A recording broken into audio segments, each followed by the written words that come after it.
இந்த வீடியோ எதுக்காகன்னு பாக்குறதுக்கு முன்னாடி இந்த வீடியோ பார்த்துட்டு இருக்க டிவிகே தொண்டர்கள் அப்புறம் விஜயண்ணா ஃபேன்ஸ் எல்லாருக்குமே ரொம்ப பெரிய சாரி. இந்த மொகரக்கட்டையை பத்தி வீடியோவே போடக்கூடாது அப்படிங்கிறதுக்காக தான் இவ்வளவு நாள் இதை பத்தி வீடியோவே போடாம இருந்தேன். பட் இந்த வீடியோவை பார்த்ததுக்கு அப்புறம் என்னால கண்ட்ரோல் பண்ண முடியல. சோ இந்த வீடியோ கண்டிப்பா போட்டே ஆகணும் அப்படிங்கிறதுக்காக தான் இந்த வீடியோ பாருங்க. என்னன்னு நீ வாட்டுக்கு மக்கள் கூட நான் நிக்கிறேன் அப்படின்னு சொன்னா பார்த்தா இங்கிட்டு பார்த்தா பொம்மையை நிப்பாட்டி வச்சிருக்காங்க, இங்கிட்டு பார்த்தா டூப்பை போட்டு நிப்பாட்டி வச்சிருக்காங்க. நேற்று கூட 6 மணி நேரம் பெர்மிஷன் கொடுத்தாங்களா? 6 மணி நேரம் பத்தாதுன்னு சொல்லிட்டு போயிட்டீங்களா? நானும் 4 நாளா பெர்மிஷன் அலைஞ்சிட்டு இருக்கேன், எனக்கும் தர மாட்டேங்க. நானும் டிஎம்கே சப்போர்ட் தான் பேசுறேன். என்ன பிரச்சனை?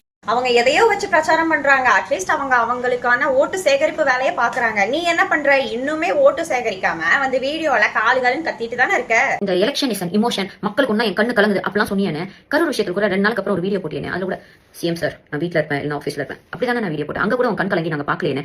அட்லீஸ்ட் கிறிஸ்டன் ஏதாச்சும் போட்டு நீ கண் கலங்கி போட்டு இன்னைக்கு மீம்ஸ்க்கு அந்த இமோஷன் இந்த கண் கலங்கி வச்சு ஒட்டி பாக்குறதுலாம் கரெக்டா இருக்கும். மிஸ் ஆயிடுச்சு.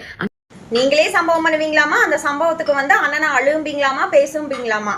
அத்தனை பெண்கள் மட்டும் இல்லாம ஆண்களும் விளாத்திக்குளம் பிரச்சனைக்கு அவ்வளோ பேர் குரல் கொடுத்தாங்க. நீ எங்க போயிருந்த? அவ்வளோ வீடியோல கேட்டிருந்த. நீ எங்க போயிருந்தமா இதுக்கெல்லாம் நீ பேச மாட்டியான்னு. நீ எங்க தெரியுமா போயிருப்ப? இன்னும் விஜயனாவை பத்தி என்னெல்லாம் பேசலாம், இன்னும் டிவிகே தொண்டர்களை பத்தி என்னெல்லாம் அவதூறு பரப்பலாம் அப்படிங்கறத நீ சேகரிச்சுட்டு இருந்திருப்ப. அதுதானே உங்களுக்கு எல்லாம் முக்கியம். அதுக்கு தானே நம்ம காசு வாங்குறோம்.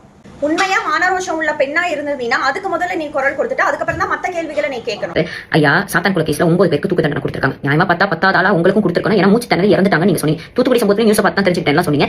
ஆனா அதெல்லாம் வந்து சாதாரண தண்டனையா தெரியுது எனக்கு. நீங்க நீடூடி வாழ்ந்து கடைசி வரைக்கும் அதிமுகவோட நிரந்தர பொதுச் செயலாளராக இருந்து அடுக்கடுக்கான தோல்விகளை சந்திச்சு நைட்டு தூக்கம் வராம உங்களுக்கு அந்த நிம்மதி கிடைக்காம இருக்கணும். அதான் பெரிய வழியா இருக்கும் நான் நினைக்கிறேன். லூசு, சாத்தான் குலம் என்ன பிரச்சனைன்னு தெரியுமா? என்ன பிரச்சனைன்னு தெரியாம நீ பாட்டுக்கு வந்து இதுக்கும் அதுக்கும் ஒரு முடிச்சு போட்டுட்டு இருக்க. அது எப்படி? தண்டனை இப்படிதான் இருக்குன்ற பேர்ல நீ சாபம் கொடுக்குறியா?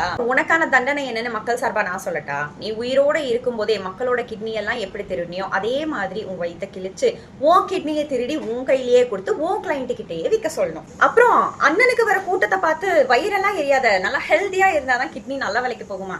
உங்களுக்கு தெரியாம இருக்குமா? யார் உங்க 2 பேரோட ஓனர் பிஜேபி கொடுத்த டேட்டா தான் இது. அதிமுக ஆட்சியில கடந்த அதிமுக ஆட்சியில -6% இருந்த தனிநபர் வருமானம் இந்த வாட்டி 11.5 இந்தியாவிலே ஹையஸ்டா வந்து தனிநபர் வருமானம் வந்து இன்க்ரீஸ் ஆயிருக்கு டிஎம்கே ஆட்சியில. அண்ட் அண்ணே நீங்க வந்து அந்த பி டீம்லாம் கிடையாது, நிரந்தரமான ஏ டீமே நீங்க தான்.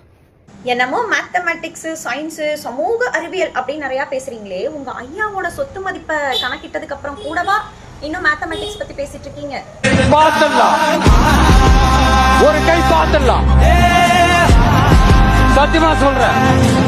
நானும் ஒரு 2-3 வாரத்துக்கு முன்னாடி என்னமோ ஏதோ நினைச்சேன். பாத்துடலாம், சத்தியமா பாத்துடலாம்.